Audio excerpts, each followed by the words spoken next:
तो अनसर्टेनिटी की दो टाइप्स हैं। एक है एब्सोल्यूट अनसर्टेनिटी। एब्सोल्यूट अनसर्टेनिटी दरअसल लीस्ट काउंट होता है या कैपेबिलिटी होती है उस डिवाइस की जिससे मेजरमेंट ली जाती है। तो जिस भी डिवाइस से मेजरमेंट ली जाए उस डिवाइस से ली गई मेजरमेंट के आगे उस डिवाइस का लीस्ट काउंट लिख दिया जाता है, क्योंकि इस मेजरमेंट के अंदर कितनी रेंज होगी डाउटफुल वो डिसाइड करता है कि वो मेजरमेंट किस इंस्ट्रूमेंट से ली गई है। जिस इंस्ट्रूमेंट से ली गई है जितना उसकी कैपेबिलिटी है उतना जो है इधर मैक्सिमम रेंज होगी डाउटफुल, जिसे हम यहाँ पे लिख देंगे। क्योंकि ये वाली 140 मिलीमीटर एक पैमाने से ली गई थी जिसका लीस्ट काउंट 1 मिलीमीटर था, जिस पर मिनिमम डबीएन 1 मिलीमीटर थी। तो इस वजह से इस रीडिंग के आगे जिस डिवाइस से ये रीडिंग ली गई उसका हमने लीस्ट काउंट लिख दिया, क्योंकि उसका लीस्ट काउंट ही इस रीडिंग के अंदर मैक्सिमम डाउटफुल रेंज है, अनसर्टेनिटी है। और दूसरी जो टाइप है वो है फ्रैक्शनल या परसेंटेज अनसर्टेनिटी। ये फ्रैक्शनल या परसेंटेज अनसर्टेनिटी एब्सोल्यूट अनसर्टेनिटी से ही बनती है। अगर हम एब्सोल्यूट अनसर्टेनिटी को रीडिंग के ऊपर या वैल्यू के ऊपर तकसीम कर दें तो फ्रैक्शनल अनसर्टेनिटी बनती है। मतलब 1 मिलीमीटर को तकसीम कर दें किसके ऊपर, 140 मिलीमीटर के ऊपर, तो फिर क्या बनेगी, फ्रैक्शनल अनसर्टेनिटी। और फिर फ्रैक्शनल अनसर्टेनिटी को अगर 100 से मल्टीप्लाई कर दिया जाए 100% के साथ, तो अब जो बनेगी वो परसेंटेज अनसर्टेनिटी बनेगी।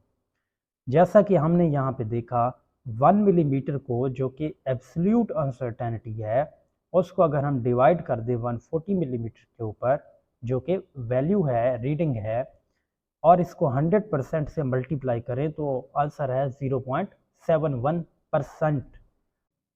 तो इस 0.71% का मतलब ये हुआ कि each 1 millimetre of total value has uncertainty of plus minus 0.71%।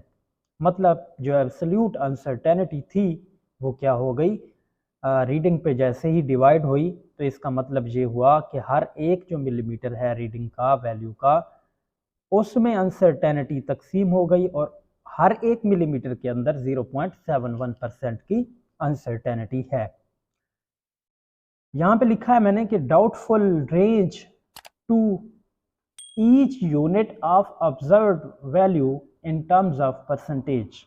बिल्कुल यही चीज़ है कि जो डाउटफुल रेंज है to each unit of observed value in terms of percentage, तो यही परसेंटेज अनसर्टेनिटी ही कहलाती है। प्रीसिजन और एक्यूरेसी का कंपैरिजन ये है कि precise instrument is one which has less absolute uncertainty या लीस्ट काउंट।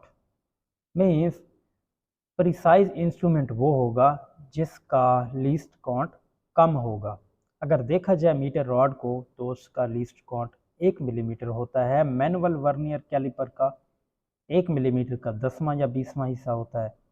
जो मैनुअल स्क्रू गेज है उसका 1 मिलीमीटर का 100वां हिस्सा होता है।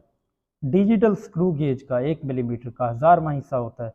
तो इन सब में प्रिसाइज डिवाइस कौन सी हुई, प्रिसाइज इंस्ट्रूमेंट वो हुआ जिसका लीस्ट काउंट कम होता है, और वो डिजिटल स्क्रू गेज है जिसका लीस्ट काउंट 1 मिलीमीटर का 1000वां हिस्सा होता है।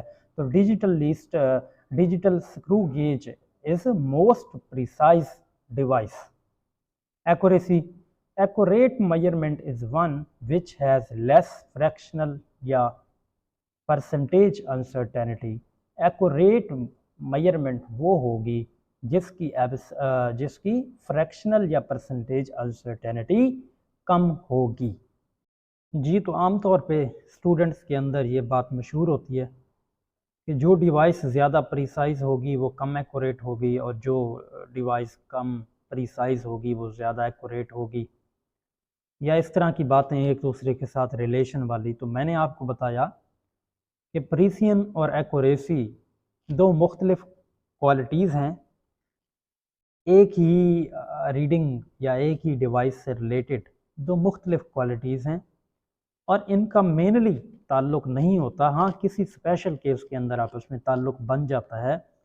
मैंने ये 4 केसेस यहाँ पे लिखे हैं और इनके ज़रिए से हम पॉइंट टू पॉइंट कुछ आंसर्स निकालेंगे, कुछ नताइज इसके हासिल करेंगे और देखेंगे कि ये जो प्रिसाइज और एक्यूरेसी का आपस में रिलेशन कोई बनता भी है कि नहीं बनता। देखें, स्टूडेंट्स को ये 2 केसेस याद होते हैं जिसका रिलेशन वो हमें बता रहे होते हैं।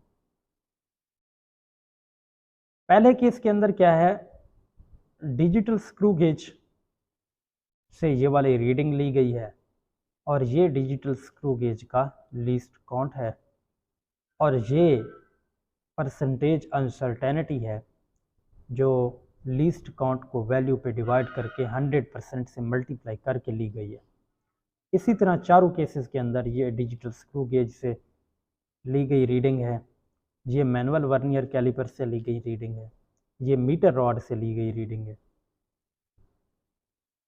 तो हमें जो बता रहे होते हैं वो इस चीज़ का, इन 2 केसेस जो स्पेशल केसेस हैं, इसको जहन में रखते हुए वो एक रिलेशन बना लेते हैं कि प्रिसिजन और एक्यूरेसी का आपस में ताल्लुक़ है और वो यूनिवर्सली है। ये स्टूडेंट्स का कहना होता है। यहाँ पे दूसरे केस के अंदर जो डिजिटल स्क्रू गेज से हमने वैल्यू ली है उसकी परसेंटेज अनसर्टेनिटी 0.5% है, जबकि मैनुअल वर्नियर कैलिपर से जो हमने ये रीडिंग ली है उसकी परसेंटेज अनसर्टेनिटी 0.2% है। इन 2 डिवाइसेस का कंपैरिजन किया जाए तो ये डिवाइस प्रिसाइज है क्योंकि इसका लीस्ट काउंट 1 मिलीमीटर का 1000वां हिस्सा है, बहुत कम है, तो ये डिवाइस प्रिसाइज है। और ये डिवाइस कम प्रिसाइज है। और फिर परसेंटेज अनसर्टेनिटीज़ अगर देखी जाएँ तो जिसकी कम होगी वो ज़्यादा एक्यूरेट होगी। इसको देखें तो ये ज़्यादा एक्यूरेट है, ये वाली जो रीडिंग है वो ज़्यादा एक्यूरेट नहीं है। तो हम इन 2 केसेस के अंदर देख रहे हैं कि प्रिसाइज डिवाइस से ली गई रीडिंग एक्यूरेट नहीं है क्योंकि उसकी परसेंटेज अनसर्टेनिटी ज़्यादा है।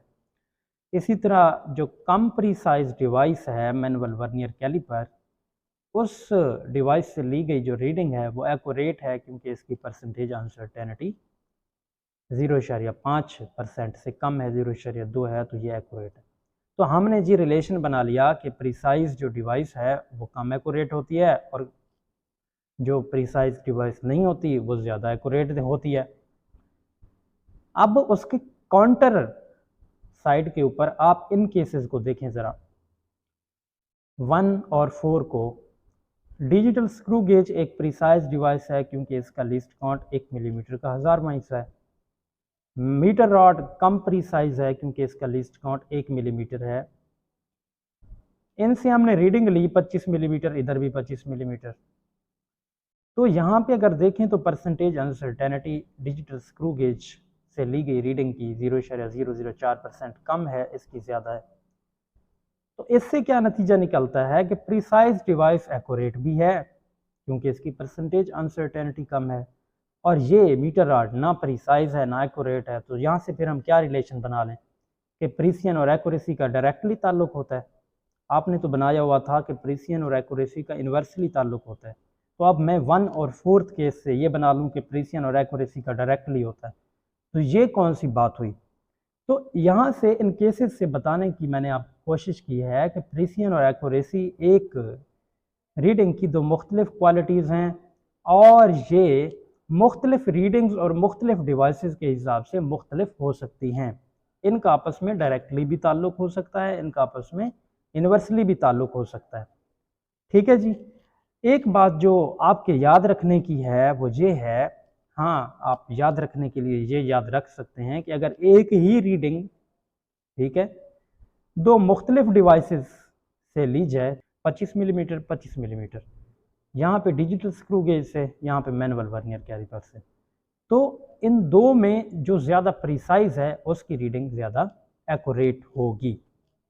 ठीक है, क्योंकि इसकी परसेंटेज अनसर्टेनिटी कम है तो ये ज़्यादा एक्यूरेट होगी। इसी तरह ये और ये इन 2 को अगर देख लें, रीडिंग सेम है, 25 मिलीमीटर है, यहाँ भी 25 मिलीमीटर है, जिसका लीस्ट काउंट कम होगा उसकी रीडिंग ज़्यादा एक्यूरेट होगी। मीन्स जो ज़्यादा फिर प्रिसाइज होगी वो ज़्यादा एक्यूरेट होगी। हाँ, एक डायरेक्टली ताल्लुक बनता है प्रिसिजन और एक्यूरेसी का तब जब एक ही रीडिंग दो मुख्तलिफ डिवाइसेस से ली जाए और उन दो मुख्तलिफ डिवाइसेस में जो ज़्यादा प्रिसाइज होगी वो ज़्यादा एक्यूरेट होगी। यूनिवर्सली वाली कोई भी रिलेशन हम नहीं बना सकते। क्यों?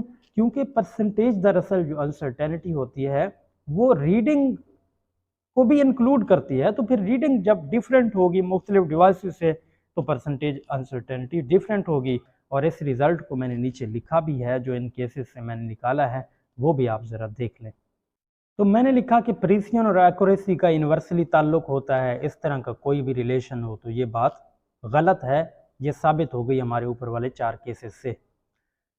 अच्छा जी, दूसरा जो पॉइंट है वो है if same reading from two different devices, अगर एक ही रीडिंग दो मुख्तलिफ डिवाइसेस से ली जाए तो फिर जो डिवाइस ज़्यादा प्रिसाइज होगी वही ज़्यादा एक्यूरेट होगी। तो प्रिसिजन और एक्यूरेसी का डायरेक्टली ताल्लुक बनता है। पहले और तीसरे केस को देख लें तो उससे यही बात हमें समझ आती है, प्रिसिजन और एक्यूरेसी का हाँ डायरेक्टली बनता है, और वो भी तब जब एक ही रीडिंग हो और दो मुख्तलिफ डिवाइसेस से ली गई हो।